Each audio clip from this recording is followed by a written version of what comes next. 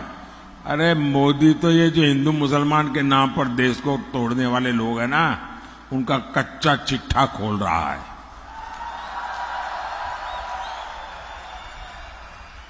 मैं इसका एक उदाहरण देना चाहता हूं, और यह उदाहरण इतिहास में दर्ज है। मैं कांग्रेस को चुनौती देता हूं, अगर हिम्मत है कांग्रेस में तो मेरी इस बात का देश को जरा जवाब दे। नहीं देंगे वो। इनकी तो हालत ऐसी है। मुझे बताइए, आपके घर में आपको कभी आपके माता पिता, अगर आपने दादा, उन सबको देखा हो तो उनको याद करने के लिए क्या आपको एल्बम खोलना पड़ता है क्या? अपने माता पिता को याद करो, एल्बम खोलो तब याद आते हैं क्या? इनकी तो हालत ये है कि अपने माता पिता को याद करने के लिए एल्बम खोल के देखना पड़ता। अच्छा अच्छा, ये है, ये जिनकी स्थिति है जी। भाइयों बहनों, कांग्रेस अपनी सरकार के समय खुले आम कहती थी कि देश के संसाधनों पर पहला अधिकार मुसलमानों का है। और ये डॉक्टर मनमोहन सिंह जी ने कहा, उस मीटिंग में मैं मौजूद था और मैंने इसका विरोध किया था। अब मुझे बताइए, ये कहते थे कि नहीं कहते थे? कहते थे कि नहीं कहते थे? अब कांग्रेस वाले कितने ही चू चू करते रहे, सब अवेलेबल है। हालत ये थी कि कांग्रेस और उसके साथी दलों ने क्या किया, जो डेवलपमेंट का बजट होता है उस बजट में भी दरार कर दी भाइयों। उसमें भी बंटवारा करने के लिए सोचा और उन्होंने कहा अब बजट होगा हिंदू बजट, मुस्लिम बजट। ये इन्होंने सोचा था। क्या ये मेरा देश ऐसे चलेगा क्या? और कांग्रेस चाहती थी कि 15% बजट मुसलमानों के लिए अलग से आवंटित हो जाए। भाइयों बहनों, आप सबसे मैं पूछना चाहता हूं, अब उनको धर्म के नाम पर देश बनाना था, बना दिया। कांग्रेस की मजबूरी थी, दे दिया। अब आप कहोगे कि हिंदू बजट, मुस्लिम बजट, क्या ये देश का भला करेगा क्या? जरा हाथ ऊपर करके पूरी ताकत से बताओ कि मेरी बात समझते हो तो। क्या इस देश का बजट हिंदू बजट, मुस्लिम बजट ऐसा हो सकता है क्या? हिंदू के लिए इतना, मुसलमान के लिए इतना हो सकता है क्या? ये पाप कांग्रेस पार्टी कर रही थी। और मुझे याद है, तब मैं गुजरात का मुख्यमंत्री था, मैंने इसका सबसे पहले विरोध किया था। कांग्रेस और इंडिया अलायंस अगर सत्ता में आए तो ये ही करने वाले हैं। क्या हमें देश को एक रखना है कि नहीं है? हर हिंदुस्तानी एक है, ये जरूरी है कि नहीं है? क्या हिंदुस्तानियों को बांटना अच्छी चीज है क्या? मैं आपसे फिर एक बार पूछता हूं, क्या ऐसे लोगों को सिर्फ यहां नहीं, पूरे महाराष्ट्र में एक भी सीट जीतनी देनी चाहिए क्या? एक भी पोलिंग बूथ पे उनका नंबर लगना चाहिए क्या? और मैं महाराष्ट्र के लोगों को बधाई देता हूं, पहले 4 चरण में उन्होंने ये इंडी अगाड़ी को चारों कोने चित्त कर दिया है। साथियों, आज भी इंडी अगाड़ी और कांग्रेस के शाहजादे तुष्टीकरण का वही पुराना खेल खेल रहे हैं। इन लोगों की नजर अब एससी, एसटी, ओबीसी के आरक्षण पर है और उन्होंने प्रयोग शुरू कर दिया है। कर्नाटका, ये उनकी लेबोरेटरी बनाई है। कर्नाटका में उन्होंने क्या किया? सरकार में आने के बाद रातों रात कर्नाटका में जितने मुसलमान थे, रातों रात एक हुक्म निकाला कि सारे मुसलमान ओबीसी है। रातों रात सब मुसलमान को ओबीसी बना दिया और ओबीसी का आरक्षण का जो कोटा था उसकी बहुत बड़ी लूट उन्होंने उनको दे दी, टुकड़े कर दिए। और आरक्षण की यही लूट कांग्रेस पार्टी पूरे देश में करना चाहती है। आप मुझे बताइए, ये एससी, एसटी, ओबीसी का आरक्षण के टुकड़े करके वो किसको देंगे? किसको देंगे? वही खेल करेंगे कि मुसलमान वोट देता है, मुसलमान को दो। जिनसे ये वोट जिहाद करवाने की बात कर रहे हैं, आप मुझे बताइए, आपने महाराष्ट्र में इंडी अगाड़ी में एक भी व्यक्ति ने, एक भी नेता ने इसका विरोध करते किसी को सुना है क्या? चुप बैठ गए। और मोदी सब जगह पे बोलता है तो कहते हैं मोदी हिंदू मुसलमान कर रहा है। मोदी हिंदू मुसलमान नहीं कर रहा है, मोदी उनके हिंदू मुसलमान का जो खेल है देश की जनता के सामने उसको खुला कर रहा है। और मुझे बताइए, एक कर्तव्य मुझे करना चाहिए कि नहीं करना चाहिए? क्या मुझे चुप रहना चाहिए? क्या मेरी छवि के लिए मुझे देश को तोड़ने देना चाहिए? क्या मेरे लिए मेरी छवि से ज्यादा मेरे हिंदुस्तान की एकता मेरे लिए प्राथमिकता है। भाइयों बहनों, कदम कदम पर देश को बांटने की सोचने वाले क्या आपके वोट के हकदार है? क्या आपके वोट के हकदार है क्या? साथियों, इंडी अलायंस के लोग जब तक सत्ता में थे, इन्होंने देश कैसे चलाया था? देश के भीतर बाजार सुरक्षित नहीं थे, सिनेमा हॉल सुरक्षित नहीं थे, होटल हो, रेस्टोरेंट हो, रेलवे स्टेशन हो, कुछ भी सुरक्षित नहीं था। और जो आज फर्स्ट टाइम वोटर होंगे ना, उनको तो ऐसी कोई चीज का पता ही नहीं होगा, क्योंकि उस उम्र में उनकी उम्र 5 साल, 7 साल, 8 साल रही होगी। उनको बताना जरा अपने 18, 20, 22, 25 साल के बच्चों को कि कांग्रेस के जमाने में अनाउंसमेंट होता था, कोई लावारिस चीज दिखाई दे तो छूना मत। रेलवे स्टेशन पर, एयरपोर्ट पर, बस स्टैंड, लावारिस चीज दिखाई दे, कहीं लावारिस टिफिन दिखाई दे तो दूर रहना, पुलिस को बताना। कहीं लावारिस बैग दिखाई दे तो दूर रहना, पुलिस को बताना। कहीं लावारिस कुकर दिखाई दे, दूर रहना, बम होगा। ये लावारिस वाली चीजें यानी एक प्रकार से जीवन का हिस्सा बन गई थी और कहीं पर भी बम फूटते थे। भाइयों बहनों, 2014 के बाद आपके कान पर लावारिस से दूर रहो ऐसा आया क्या?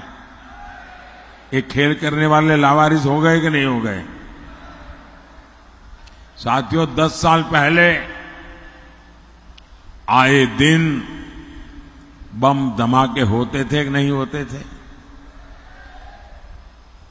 अगर आपको याद हो तो बताइए, नहीं है तो मत बताना। बम धमाके होते थे? जरा हाथ ऊपर करके बताइए, बम धमाके होते थे? आतंकवादी खुलेआम धमकियां जारी करते थे कि नहीं करते थे?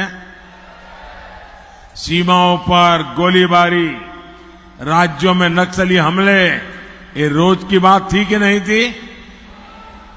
लेकिन कांग्रेस की सरकार क्या करती थी?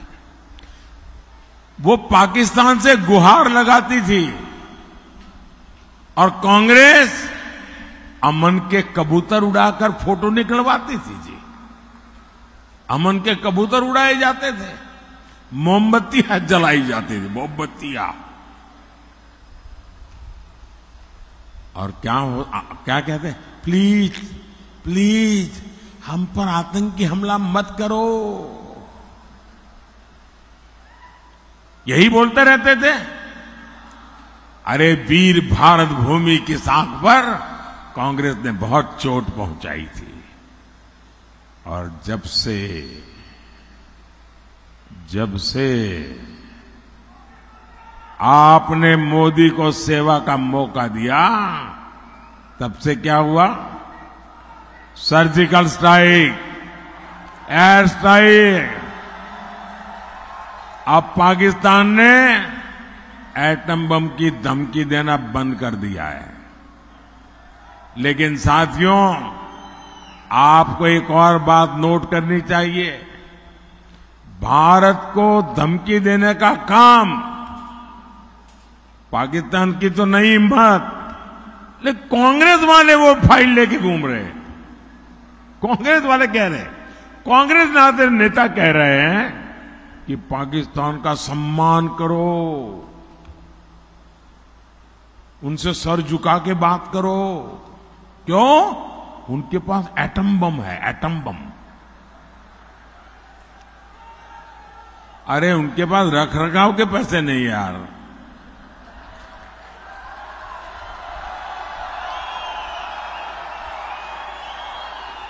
कोई मुझे बताए, जब कांग्रेस सरकार में होती है, कांग्रेस जब सरकार में होती है तो धमकी पाकिस्तान देता है, और कांग्रेस बाहर है तो पाकिस्तान की ओर से वो खुद धमकी दे रहे हैं।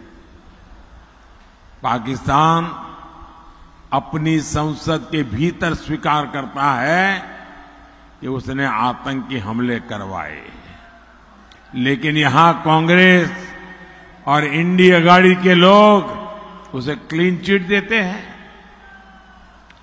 कोई जरा बताइए ऐसा क्यों है?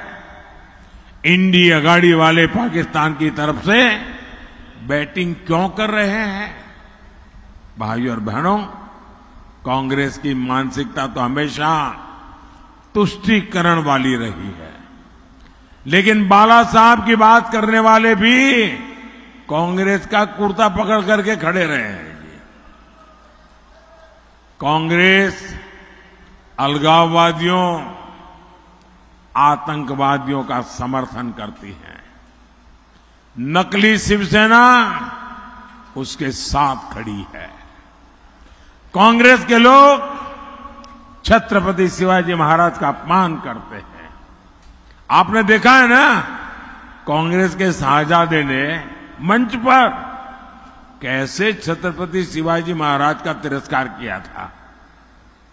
पूरे महाराष्ट्र को वो तस्वीरें देख करके गुस्सा आया, लेकिन नकली शिवसेना ने मुंह पर ताला लगा दिया, आंख पर पट्टी बांध ली।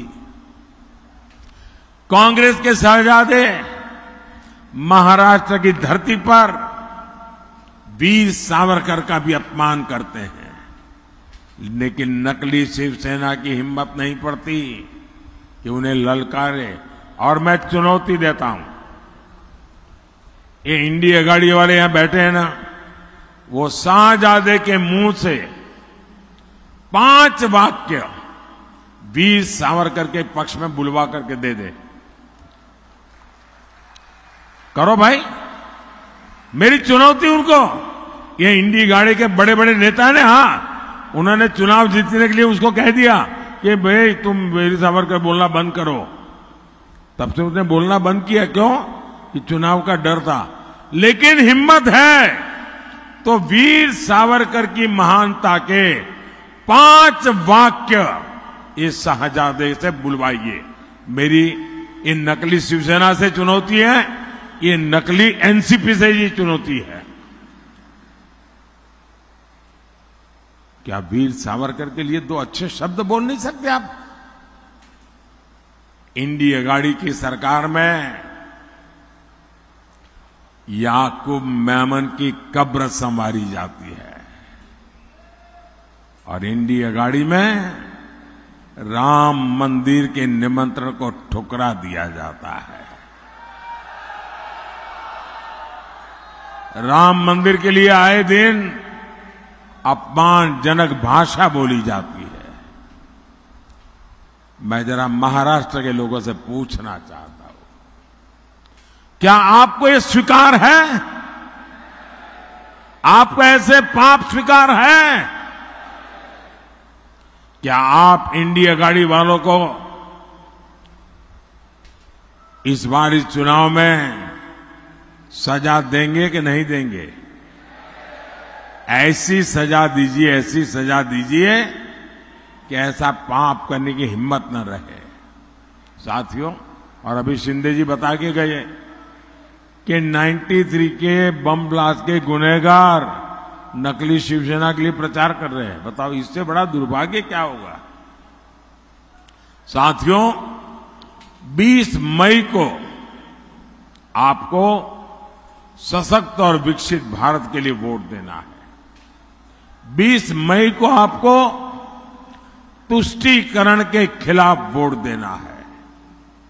कल्याण से एनडीए प्रत्याशी भाई श्रीकांत शिंदे जी और भिवंडी से भाजपा प्रत्याशी श्री कपिल मोरेश्वर पाटिल जी, इनको दिया गया आपका हर वोट मोदी को मजबूत करेगा। और जब आप उनके लिए मतदान के लिए बटन दबाएंगे ना, वो वोट सीधा सीधा मोदी के खाते में जाएगा। कपिल पाटिल ने मेरे साथ सरकार में भी काम किया है। ये हमेशा इस क्षेत्र के विकास के लिए सजग रहते हैं। मेरा अनुरोध है, मेरे इन दोनों साथियों को भारी मतों से विजयी बनाइए। आज हम मेरा एक काम करेंगे, घर घर जाना, ज्यादा लोगों से मिलना और कहना, मोदी जी आए थे, मोदी जी ने आपको प्रणाम कहा है। बोलिए भारत माता की, भारत माता की, भारत माता की। बहुत बहुत धन्यवाद।